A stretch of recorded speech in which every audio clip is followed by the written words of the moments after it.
Hello, welcome to GTS Frog Reviews. I hope you're all doing very well on this Sunday. I recently was watching a review about a guy that did a long-term review over the Mi Mix 2S, and I saw someone say that they want to see more reviews. So I figured that I would do one as well today because I'm in a position to do one. I've had my Mi Mix 2S for around 6 months.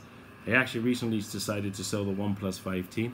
It was between these two phones, and I actually decided to keep the Mi Mix 2S because it connected better to peripherals like my watches, and the OnePlus 5T was struggling to connect with Bluetooth to a lot of these Android smartwatches that are coming out of China right now. So that's why I decided to sell the OnePlus 5T.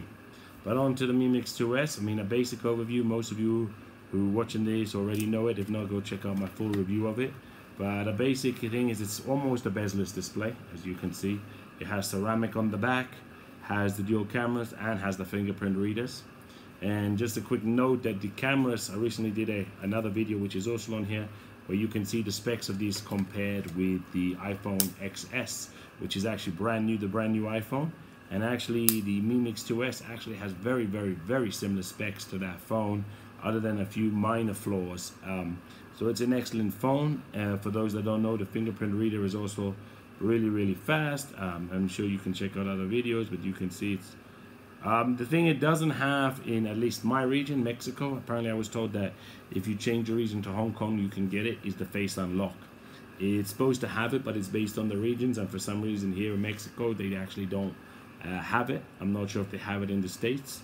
I've been running it with the main company here and I've had no problems.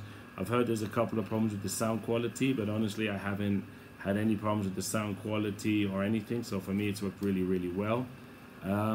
Overall, it's a really excellent device, and you know, I've had it for, as I said, 6 months. No real problems with it. Really have enjoyed using it, and I'm probably gonna keep it. I use it as my daily driver. I had no problems whatsoever. I has no problem with MIUI. It's very similar to the iOS. So if you are looking or not interested in it because you're an Apple user and you know it's Android or something like that, you'll find it's very similar to iOS. How the system works, how the button works, the apps, everything. It actually doesn't come with a whole lot of bloatware. The thing to keep in mind that Xiaomi, I was just told, does have ads. I've never come across them. But obviously it also has something called the Mi Cloud, which is the same as iCloud on the Apple. So it's really copied from the Apple. But again, this isn't really a basic overview of the phone because you can see that in my full review of the phone. But I wanted to give a quick update, say, you know, I've had no problems with it for 6 months. So if you are looking for a high-level alternative to an Apple iPhone, there's a couple out there that I would suggest. It's the OnePlus 5T, the OnePlus 6. This is definitely a really good option. And for the price, I don't think you're gonna find better quality. Like I sell this with 164 gigabytes for 10,680 pesos, which, let me do the calculation for you so I can give it to you in dollars.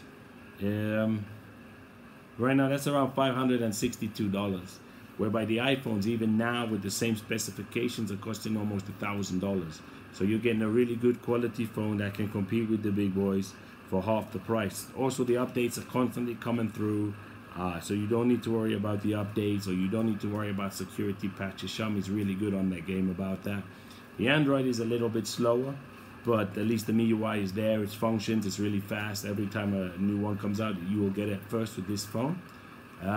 The only negatives that I can tell you, it's not really waterproof. I mean I've got some water on it here and there and it's had no problems, but I just wouldn't suggest to go swimming with the phone because they say it's not IP68 rated. But I think a little bit of rain or something is no problems. I've had it. It has wireless charging. It has the wireless charger. Again, you can check out the review of the wireless charger if you would like on my other videos. Generally speaking, I'd give this phone an 8 out of 10. And it's definitely better than my iPhone 7 Plus, which is the last iPhone I've used. So I'm hoping to get a hold of an X and an 8 to really test it. But for me right now, it works as well as those phones, and for the price, you're getting a really good deal. So yeah, if you have any comments or want to know anything about the phone specifically, or if you can buy it from me or where to buy it. Now, obviously, if you're from Mexico or somewhere, then I would prefer to sell it to you directly, and we ship all over the planet actually. So if you are in the States, we can get you one within around 2 weeks. So let us know. Obviously, you have to pay for the shipping and handling. But let us know.